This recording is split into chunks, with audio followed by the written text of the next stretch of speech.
How many of these 13 tricks is your target buck using against you right now? You think you're hunting him? The GPS collar data says he's been studying you since September, and he's winning. Auburn University fitted GPS collars to both bucks and hunters on a 6,400-acre site in South Carolina and tracked every movement of both species 24 hours a day. What researcher Clint McCoy discovered should change how you think about every site for the rest of your hunting career. After just one hunt at a stand location, the bucks began avoiding that zone. Not after a week, not after opening day. After one sit, daylight visits to hunted zones dropped from 1 out of every 3 visits during the first 3 weeks to just 1 out of every 20 by the 13th week. The deer didn't leave the property. They didn't go nocturnal. That is, they didn't change their schedule. They remapped their daylight movement to avoid every specific location where a human had been, while continuing to move freely through the rest of their home range. Think about that for a second. 1 out of every 3 to 1 out of every 20. You aren't failing because you're bad at hunting. You're failing because the buck you're after is running a counter-surveillance operation on you, and he's got better intel than you do. These 13 tricks are the specific moves mature bucks use to beat hunters, confirmed by GPS telemetry, trail camera data, and 28 years of my own blown sits. I've been on the losing end of every one of these tricks at least twice, and a few of them I didn't figure out until I stopped blaming the deer and started looking at my own behavior. And for each one, I'll give you the specific counter move that works, backed by research or field experience or both. Stay for trick 13 because it's the one I resisted for years, and when I finally tried it, it tripled my encounters in a single season. The first trick is the 2 AM camera buck, and you've seen this one on your own property. He shows up every single night between midnight and 3 a.m., perfectly centered in frame, relaxed, feeding, or working a scrape. Not once in shooting light. Most hunters call this buck nocturnal and accept it. He is not nocturnal. There is no biological switch in a whitetail that makes him a night creature. Dr. Bronson Strickland at the Mississippi State University Deer Lab tracked collared bucks and found that they move roughly the same total distance day and night throughout the fall. What changes isn't how much they move. It's where they move during daylight. Strickland calls it tortuosity, which is a measurement of how many turns a buck makes per distance traveled. When hunting pressure increases, bucks don't stop moving. They increase the number of turns and direction changes, all within the thickest, nastiest cover on the property. Your camera is on the food plot or the trail. Of course it is. That's where the sign is. That's where you see tracks. He's moving at noon through a cedar thicket 200 yards from your camera, and you'll never get a photo of it. The counter move: pull that food plot camera back 100 to 150 yards into the timber on the main approach trail. Same principle I covered in the scouting video. You'll find him hitting that transition zone 30 to 45 minutes before dark, inside shooting light, while he stages before committing to the open. The second trick is the stand switch. You hang a new stand, and within 48 hours, he's rerouted. He didn't see you hang it. He smelled the aftermath. Every time you climb a tree, set sticks, cut shooting lanes, and walk out, you leave a scent signature that persists for days. Human scent molecules bind to vegetation and soil and can remain detectable to a whitetail's 297 million olfactory receptors for 72 hours or longer, depending on humidity and temperature. A buck that encounters that scent plume on his next pass through the area doesn't run. He just quietly adjusts his route 50 to 60 yards to one side, roughly the width of a 2-lane road in its shoulders, and you never know he's shifted. The counter move: hang stands in July. Yet do all your cutting and setup during the off-season, when ground moisture and summer rain will wash the scent before season. If you're running a mobile setup and have to hang during season, do it in a hard rain or immediately before one. The rain resets scent faster than any spray can. The third trick is the downwind circle, and if you've been hunting for any length of time, you already know this feeling even if you couldn't name it. That buck at 80 yards that was walking straight toward you, then turned left and vanished. He didn't spook. He ran his scent check. GPS telemetry confirmed that mature bucks approaching any destination, a food source, a scrape, a bedding area, swing downwind at 60 to 80 yards out, roughly the distance across a high school football field, to test the air before committing. If your scent is in that downwind check zone, the buck makes a silent exit you never see or hear. The counter move. Stop setting your stand at the destination. Set it 40 to 60 yards downwind of the scrape or food plot edge, roughly the distance from home plate to the pitcher's mound, where the buck will be when he runs the scent check. You're not hunting where he's going. You're hunting where he stops to think about going. The fourth trick is the 40-yard stare. He walks to the edge of cover, locks onto your stand, and stares at it for 2 to 3 minutes without moving. Then he turns around and leaves. He saw you. Or, more accurately, he saw something that wasn't there last time. University of Georgia. Deer Lab research confirmed that deer have roughly 20/60 daylight vision, meaning they see 3 times less detail than humans. But their 300-degree field of view and extreme sensitivity to motion means they detect the slightest movement at distances most hunters assume are safe. The 40-yard stop isn't about seeing your face. It's about detecting a new silhouette in a tree that didn't have one last week. The counter move, background disruption. A muddy stand with a wide platform gives you room to draw without full body movement. But more than gear, it's about stillness. When a deer is staring at your location, do not move a single muscle until his head drops, or he turns away. 2 minutes feels like 20, but the moment you shift your weight, you confirm his suspicion. I lost a 160 class buck in Buffalo County, Wisconsin, to this exact scenario because I reached for my release at the wrong second. Still think about it. That understanding of how bucks read your pressure, your scent, and your movement, along with 76 other field-tested techniques for beating these patterns, is what I organized into the Buck Hunter's Bible. 90 pages covering deer behavior, science, scent control, stand placement, and rut phase tactics. Reference card in the back for the stand. Link in the description, QR code on screen. The fifth trick is camera abandonment. The buck worked that scrape every night for 2 weeks. You put a camera on it. He never came back. This isn't paranoia. Your camera installation deposited scent at the scrape, on the licking branch, and on the approach trail. You also added a new visual object to a location the buck memorized. The combination of foreign scent and a new hard-edge shape mounted to a tree is enough to reroute a 4.5-year-old buck permanently. A younger buck might come back in a week. He doesn't have the experience to connect the new object with danger yet. A mature buck, one that's survived 3 or 4 hunting seasons, may never return to that exact scrape. He's been educated by near misses and he doesn't forget. The counter move, use a cell camera so you install it once and never return. Mount it 15 to 20 feet high, roughly the height of a 1-story house, angled down at the licking branch, not at the scrape ground. Wear rubber boots during installation and do it during or immediately before rain. If you're using an SD card camera, accept that every card pull is a deposit of scent that degrades the location. 3 to 4 weeks between checks minimum. The 6th trick is the rut ghost, and this one drives hunters insane. It's November. The rut should be in full swing, and your target buck has completely vanished. No camera photos, no sightings, nothing for 10 days. He's not gone. He's locked down with a doe.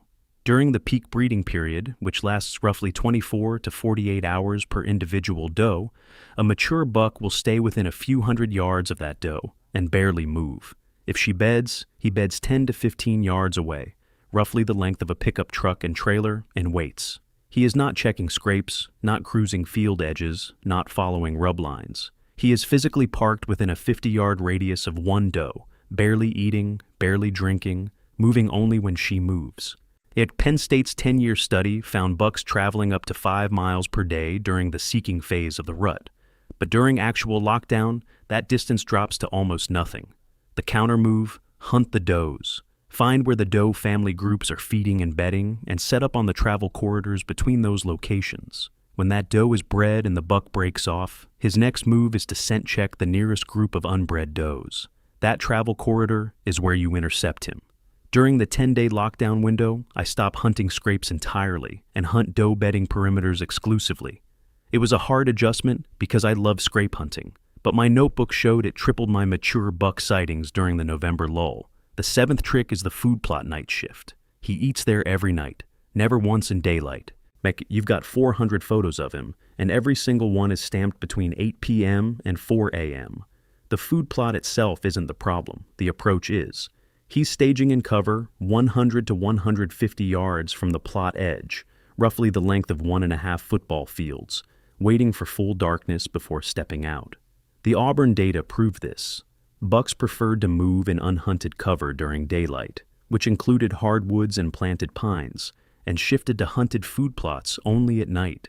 The counter move is the same as trick number 1. Pull your stand off the food plot edge and set it in the staging area. The buck is at that staging location in the last 30 minutes of shooting light. You'll never see him from the plot edge because he doesn't commit until after dark. I learned this the hard way. Yes, at 3 straight seasons, I sat on the edge of a clover plot in western North Carolina with perfect wind, perfect concealment, and 200 trail camera photos of a buck I never once saw in daylight from that position. But if you're sitting in the timber 120 yards back, he'll walk past you at 25 yards while he's still deciding whether it's safe. The 8th trick is entry route memory. He beds 200 yards from your stand, but every morning he crosses your walking trail before you arrive and smells exactly where you walked.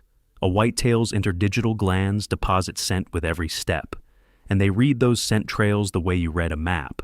He also smells exactly how old that scent is, whether you were alone or with someone, and which direction you were traveling. Your morning walk to the stand is a scent highway that tells him exactly which direction you came from, how recently you passed, and where you stopped. The Penn State Deer Forest Study tracked 274 GPS-collared deer over 10 years and found that 43% of bucks changed their movement patterns in response to hunting pressure, and many altered those patterns the day before the season even opened. They're reading the landscape for human intrusion signs before you even get there. The counter move. Approach from the opposite side of the stand from the bedding area, even if it takes 20 extra minutes. Use creek beds, field edges, or mowed access trails that keep your scent corridor away from his travel route. I spent 2 years walking the short route to a stand in eastern Kentucky and never understood why I wasn't seeing deer until a buddy pointed out that my entry trail crossed the main deer trail 80 yards before the stand. I added 15 minutes to my walk by circling south through a creek bottom and saw deer the next 3 consecutive mornings from that stand. The 9th trick is the one bump disappearance. You accidentally bump him once in October. Maybe you walked too close to his bed. Maybe you clanked a stand against a tree. One encounter. He's gone for the season. The Wieskirchen study at Auburn tracked 37 adult deer across 4 sites in Alabama and found the daytime movement decreased as soon as hunting activity picked up, dropping through the weekend and not recovering until Thursday or Friday of the following week. One bump doesn't just ruin that morning. It contaminates that zone for 3 to 5 days minimum, and if the bump happened near his bedding area, it can cause a permanent shift of 200 to 400 yards. The counter move is prevention. Always have an exit strategy planned before you climb in. If you can't get to the stand without risking a bump, don't hunt it that day. And if you do bump a buck, pull out of that area completely for a minimum of 5 days before returning.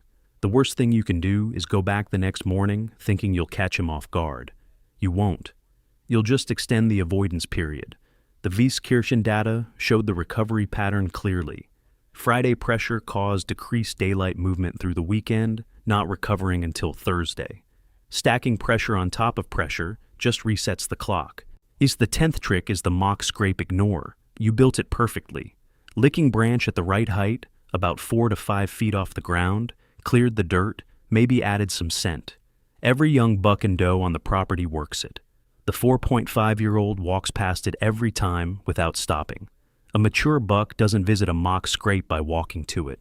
He scent checks it from 30 to 50 yards downwind without ever leaving a track in the dirt. If the scrape smells like commercial scent and human hands, he reads the entire message without approaching.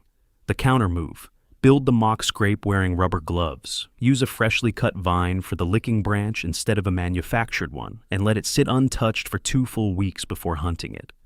Position your stand not over the scrape, but 40 yards downwind where the mature buck will be when he runs his check, and stop adding commercial scent. Let the deer build the scent profile themselves. The cleaner the scrape, the more a mature buck trusts it. The 11th trick is the first day ghost. Opening morning, you see him at 80 yards. Beautiful. For the rest of the season, he doesn't exist from that location. The Penn State data explains this perfectly. Nearly half the GPS-collared bucks in their 10-year study adjusted their patterns once hunting began. The first sit of the season at any stand is almost always your best opportunity because no human pressure has been applied to that specific zone yet. After 1 or 2 hunts from the same tree, the buck maps that location as compromised and reroutes around it. The counter move is a rotation system. Never hunt the same stand more than twice in a row. Have a minimum of 3 stand locations set up before season opens and rotate based on wind direction and time since last hunt.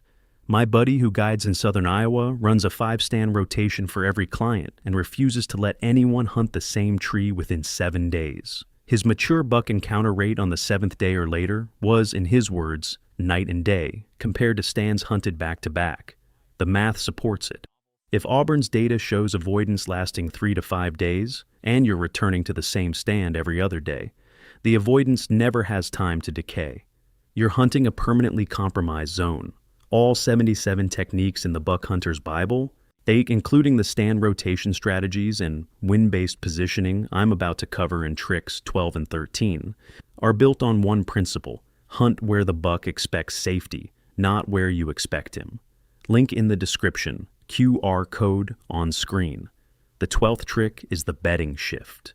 You find his bed, large oval depression, 18 to 24 inches wide, positioned with his back to a blowdown and his nose into the prevailing wind. You're thrilled. You mark it and start planning a stand location. But the next week he's bedded 400 yards away on a different ridge. He's not random. He detected your intrusion. Walking through a bedding area is probably the most damaging thing you can do on a hunting property.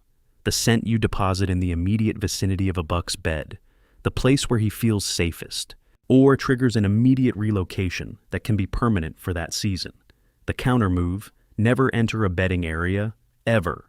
Confirm bedding from the perimeter using entry trail sign, clustered droppings, and rub concentrations on approach routes. Set your stand on the travel corridor between bedding and food, 150 to 200 yards from the bed, roughly the distance of 2 football fields, and access it from the food source side so your scent never drifts toward the bed. Treat the bedding area like a bank vault. You can study the outside all you want. Going in costs you everything. The 13th trick is the one I promised at the beginning, and it's the hardest one to accept, because it means changing how you hunt. The wind reader. He only appears when the wind is wrong for your stand. On your best wind days, it's the perfect south wind for your south-facing stand. He's nowhere. On the northeast wind that blows your scent directly into his travel route, he walks out at 30 yards. This isn't bad luck. MSU's Dr. Strickland put it simply: just like we pattern a buck, those bucks are patterning us. He knows that on south winds you're in that tree because you've been there on south winds repeatedly. He's conditioned to avoid that zone when the conditions match your pattern. On northeast winds, when your scent blows the wrong way and you don't hunt that stand, the zone is clean and he moves through it freely. The counter move, and this is the one that changed my season: set up a second stand, 80 to 100 yards from your primary, positioned for the opposite wind. On the day the wind is wrong for your main stand, but right for the alternate, hunt the alternate. You'll be sitting in a location where the buck expects zero human presence because he's conditioned to associate that wind direction with safety. I resisted this for years because I didn't want to spend the money on extra stands and I didn't want to do the work of hanging them. It felt wasteful to have a stand I might only sit in 3 or 4 times a season. My wife pointed out that I'd spent more on trail cameras in 3 seasons than a second hawk stand would cost. She was right. The first November sit from that alternate stand produced a 137-inch 10-point at 22 yards on a wind I'd never hunted before. Every one of these 13 tricks comes down to one idea. The buck is not random, he is not lucky. He is running a pattern recognition system that has been refined by 4 million years of predator evasion, and you are the most predictable predator he has ever encountered. You walk the same trails, you hunt the same winds, you check your cameras on the same schedule, you sit in the same trees. He figured you out by the 2nd week of October. You just didn't know it. The hunters who kill mature bucks consistently aren't better shots or luckier or on better land. They're unpredictable. They rotate stands, they vary entry routes, they check cameras in the rain, and they hunt winds that feel wrong because the buck trained himself to relax on those exact days. Be the predator he can't pattern. Rotate your stands. Vary your entry. Hunt the wrong wind on purpose. Check your cameras in the rain. Do the thing the data says works, not the thing that feels comfortable. That's how you beat him at his own game. And the buck that's been outsmarting you since September, he's still on the property. He's still in his core area. He's just waiting for you to do the same thing you did last weekend, so he can avoid it again. Stop giving him what he expects. Start giving him something he hasn't figured out yet. That's what separates a good hunter from a great one.